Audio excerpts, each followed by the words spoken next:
the fantastic performances. Granted, we'd lost the second leg, but we came through. We're playing FC Nantes in the Europa League playoffs, but today we have NEC Brega, and it is... Is it? Oh, no, it's NAC Breda. This is NEC... Yeah, NEC. Yeah, I got confused there for a second. I thought it was a derby day. It's not. But, as alluded to last video, we have some players that we need to go over. So the transfers have been fairly numerous. As you can see, I've tried to bring in a couple. Danny Barth might be coming in. As an experienced head, really good shooter, and just a solid all-round defender, I reckon he's going to be a really good signing. But we've done some transfer business. So, first off, players out.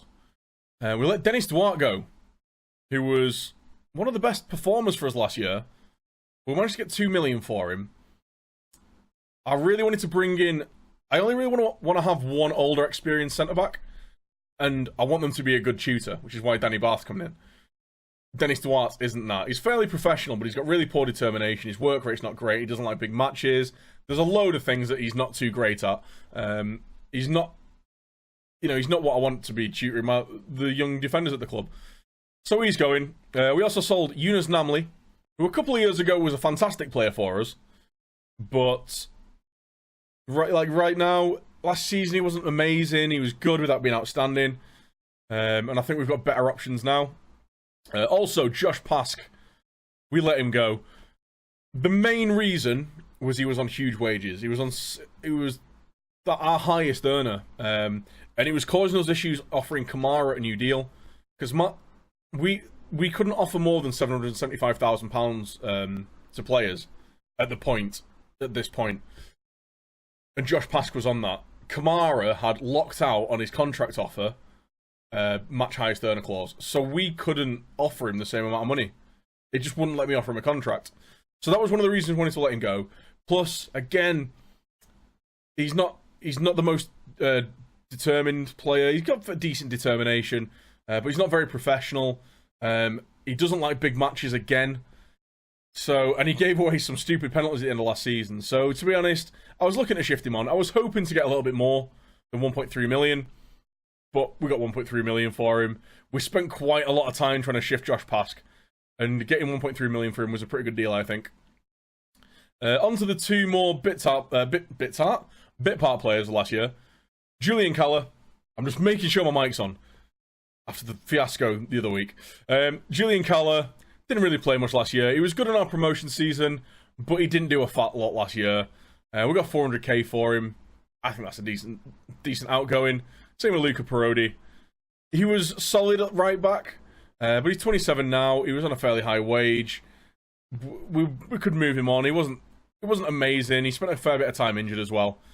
And we actually sold him when he was injured. I think he might have some issues with injuries. And finally, we let Laris Duarte go. He came in with a load of promise. Didn't really meet that, but I think it was more down to us not giving him enough game time. He's 25-year-old now. He's not going to see his potential, so we're moving him on, let him go out, and 200k we got for him. I'm fairly happy with that. Thiago Silva and Baba Traore left on a free, but they're still without a club. We could probably bring them in if we needed to. And we've taken the decision to loan out Sam Lucas. Now he's at Oxford United, and he's had a great pre-season. He's had a really good first game of the season, a really good debut. I'm debating bringing him back. We've still got a few weeks till the end of the transfer window, so I'm still not sure what we're going to do. Lucas Perry is our first choice at the minute. We're going to see how he does in the next few games. We've got quite a few games in this first month. So we're going to see how he does with that. We might end up bringing Sam Lucas back. He's a good keeper. It's just, he conceded a lot of goals last year, but I'm not too sure how many of those were through defensive errors. He seems to have chocolate wrists, and it just irks me. Really puts the willies up me when the plays through on goal. Right, we're gonna go cheapest to least cheapest, most expensive. So ignore Frank Brewers because we actually signed him. First off, Lars de Ward, young keeper brought in on a free. Contract was up. 21 years old. The reason I'm thinking of bringing Sam Lucas back is because he's better than Lars de Ward, and Lars de Ward isn't going to get any game time. So I'm thinking we loan out Lars de Ward to get first team football, bring in Sam Lucas to be at least the backup, if not the first choice keeper. Lars de Ward will improve a lot quicker. You can see my reasoning there. But we'll see how that does. I think on a free transfer, it's a really good signing. We've also brought in Boyd Reith, a 23-year-old Dutch right back. As I alluded to in the last earlier, I think it was the last video, I've really tried to bring in a lot more Dutch players this year because I realised once we'd released Parodi and it was Caller and Duarte. Once we'd sold those guys, we had like 2 Dutch players in the squad, maybe 3. I really wanted to kind of rectify that, so we brought in Boyd Reith. Really solid right back, actually. Really well rounded. Very similar to Luca Parodi, the Italian right back. So just basically a Dutch option for that. We also brought in Calvin Stengs. He's down in our reserve side at the minute. So, yeah, managed to pick him up on a free. We managed to pick up quite a few free players. They're down in our reserves, just trying to prove themselves. We can always move them on if needs be, get a little bit of money. They're only on cheap wages. And it's the same with Kelly Daniel, another winger. Doeki, who is a centre-back. Fairly decent centre-back. Again, only on a £700 a week contract. Fleshing out the reserves if we get some serious injury problems. We also brought in Gregory Hoffman, who is a player who has got tons and tons of potential. The issue is, he's unambitious. So I need to try and figure out how best to tutor this guy and get the most out of him. But he's 23, so he's got a couple of years to realise his potential. Ideally, he'll get some game time this year. We'll see. But 125k, so if nothing else, we'll turn him into a nice profit. So it's Gregory Hoffman. Now, the two... after that, sorry. We have Bob Vanken, a centre midfield, attacking midfield, backup option. Managed to pick him up for 215k. Again, Dutch, 25 years old, so he's not too old. But just a solid all-round player. He's not massively different to like a Julian Caller, but I think he just offers a little bit more.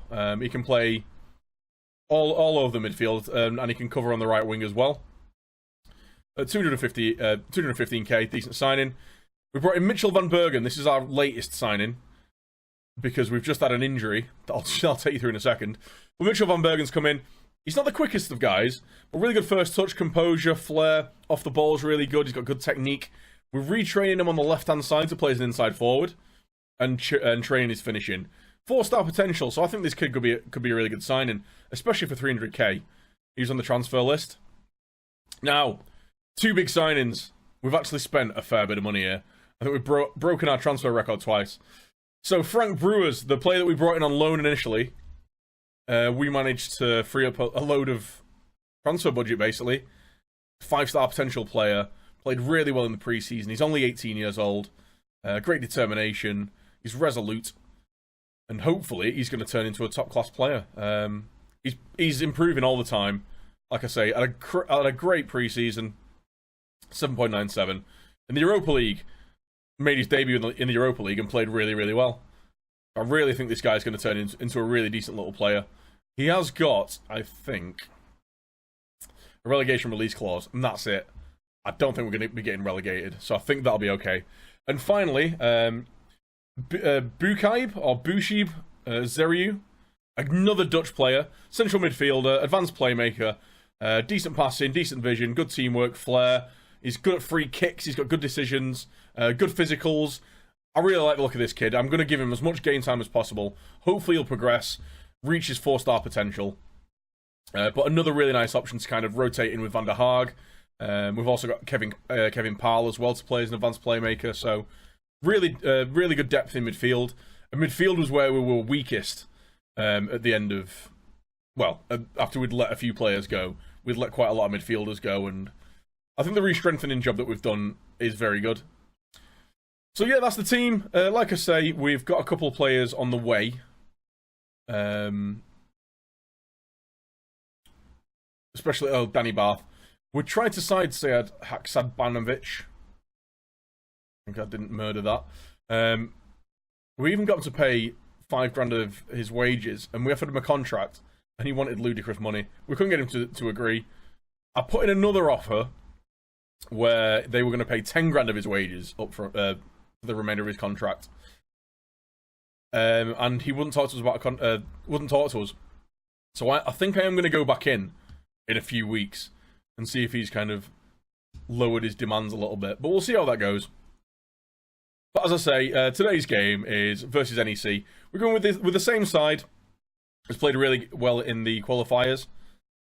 The only difference is Tulio Lorenzo is coming in as the inside forward in attack. Because Reagan Hendry, as we saw, he's out for 5 months with a damaged Achilles tendon. That's mainly the reason that we brought in Mitchell van Bergen. But I think he's actually a decent little signing, so I'm quite glad we did that business.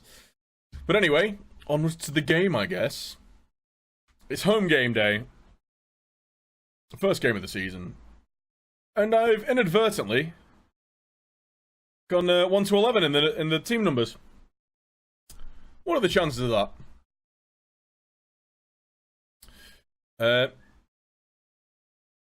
Do it for the fans. No one ever cares about the fans. Why do I even bother? We need to get some game time into our subs because they are not ready. Right, boys. First game of the season. I don't know if I mentioned, actually. The end of last season, the board announced that they're going to build a new stadium. So I don't know how long the planning is going to take, and then after that, how long it's going to actually take to move into the new stadium. There's always the chance that we won't be here by the time that it's done, but yeah, that's exciting news. Let's step in. Zeriu, well done. Van der Haag. Kamara's in. He's in. He's through on goal. He's on his left foot though. Pease. He gave Pease a chance, and he saved it.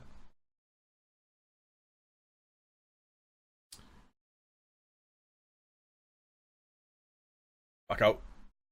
There we go, Van der Haag. He's not a big, imposing unit, is he, Van der Haag? I think he might actually be 5'1". He is 5'1". He is almost a midget. He is quite possibly the shortest player I've ever used in Football Manager. Come on, close him down, win it back. Uh-oh. Oh, Janssen! He did well! Oh! The deflected goal. The rubbish Insigne. Rubbish Insigne scores. Janssen did well to win the tackle, but was unlucky that one of their players was there to scoop it up. Not the best start. We're going to passionately encourage them.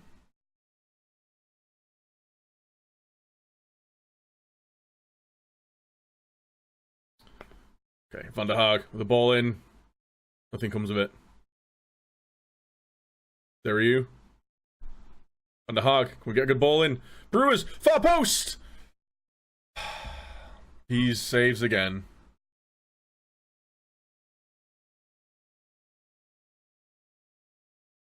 And another corner.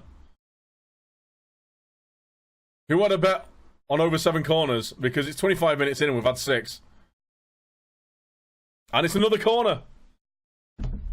Are we going to do anything with these corners? Drills it in at the near post. Nothing comes of it. And he's lost the ball.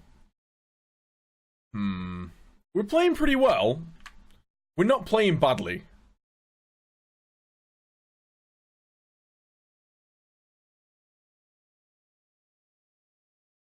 We're not playing badly, we're just not exactly playing well.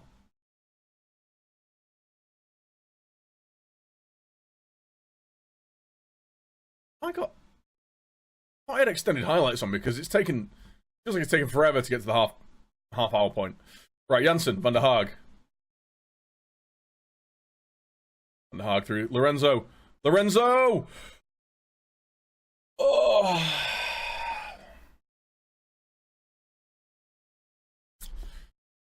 Oh, come on, boys.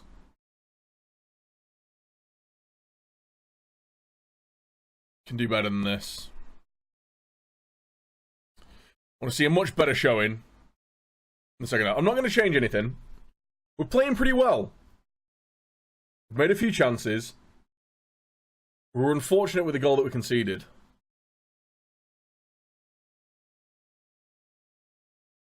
Right, Lorenzo.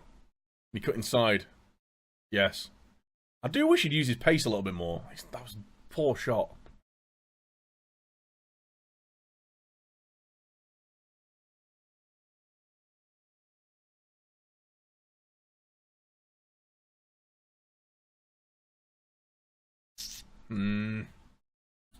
Okay.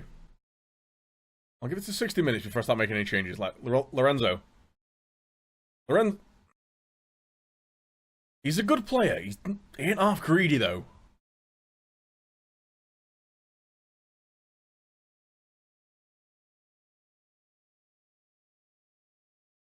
Come on, let's close him down. Let's win the ball back. Well in, Janssen. Right, Lorenzo. Kamara. He passed the ball. Amazing. Garcia. Oh, he's off. Right. We're going with our narrow 3 up front formation. Bringing on Ivanaldo.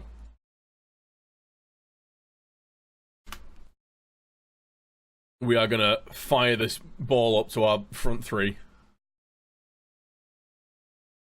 Instantly switch to that. We're going to bring off Janssen. He's fullback's on a yellow card. Just scare the shit out of me. And we're going to bring on Nathan as well. Just freshen things up. Come on, boys. Stop playing out of the defense. Let's go a little bit more direct.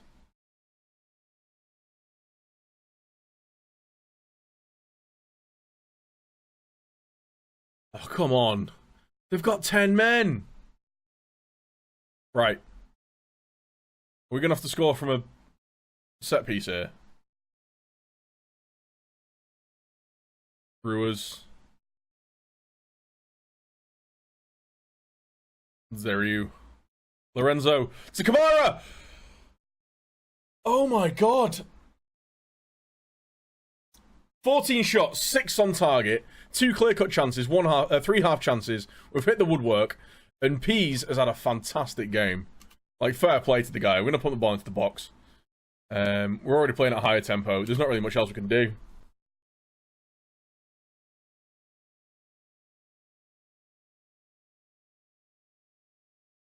Close him down, please. Win the ball back. Oh, just let him run past you. That's fine, too. He just ran past everyone. Close down. Much more. We're supposed to be getting stuck in. Okay. Brewers. I thought Brewers was going to get his head on it there. 7 minutes. Oh, Kamara! Kamara! Kamara! There we go. Passionately encourage them. that was so fortunate. I mean, so was their goal, to be fair, but 3 clear-cut chances, 3 half chances. Hit the woodwork. Some amazing saves from the keeper, and Kamara's put one away. I'd take a draw at this point, but we're pushing for a win. And we're going to move it on to full match, just so I can go do this. I'm going to push higher up. We're going to go overload. We're going to take more risks. I'm going to run a defense.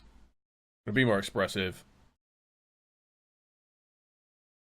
And then we're going to go back onto the highlights. Van der Haag. Kamara. Oh no. Is the counter on? Come on. Jordan. He's got a bit of a turn of pace as Corey Jordan. That's not too bad. Seconds. Got 3 minutes of added time. I can't encourage them anymore. Oh, let's not concede here, lads. Let's not do this. Let's not do this. Let's not do this. Well, that's the game then. 30 seconds. We got 1 goal back. Right, Lorenzo. Yeah, it's a throw-in, and that's got to be the game. Yeah. Oh, right. Unlucky boys, it wasn't our day. I kind of want to bollock Yaya Kamara. Because how many chances did he have there? Scoring chances. Clear-cut chances, 2 half chances. He put one of them away. But you'd hope your star striker would be able to put more than one of his 4 chances away, wouldn't you? Maybe we don't count the long shot. But, you know, unbeaten start to the season. There's much worse ways to start a season. We've got a couple of tough games coming up as well. We've got Heerenveen and Ajax. And then we play Nantes. And then we've got Heracles. Then we play Nantes again. And then we've got PSV. It's a... it's like hellish start to the season. I can't even get my words out of my mouth. So, yeah, next game against Heerenveen. And then PSV. What I'll probably do... Sorry, against Ajax. What I'll probably do is I'll probably do the Ajax and Nantes game as the live com. Then play Heracles... non-YouTubes. And then we'll do another live comms for the Nantes and PSV games there. I think that makes sense. Big games, and obviously the European playoff qualifier nonsense. But anyway, for today, after a 1-1 draw, Viking done out. Hey guys, as always, thanks for checking out the latest installment of the Viking Voyage. If you're new, don't forget to subscribe. If you've enjoyed the video, don't forget to like and leave a comment down below. If you haven't enjoyed it for any reason, then do just let me know why. Again, in the comment section. I'd just like to take a minute to say a massive thank you to all the supporters on YouTube and Twitch, whether that be subscribers, tippers, or just everyone coming to watch.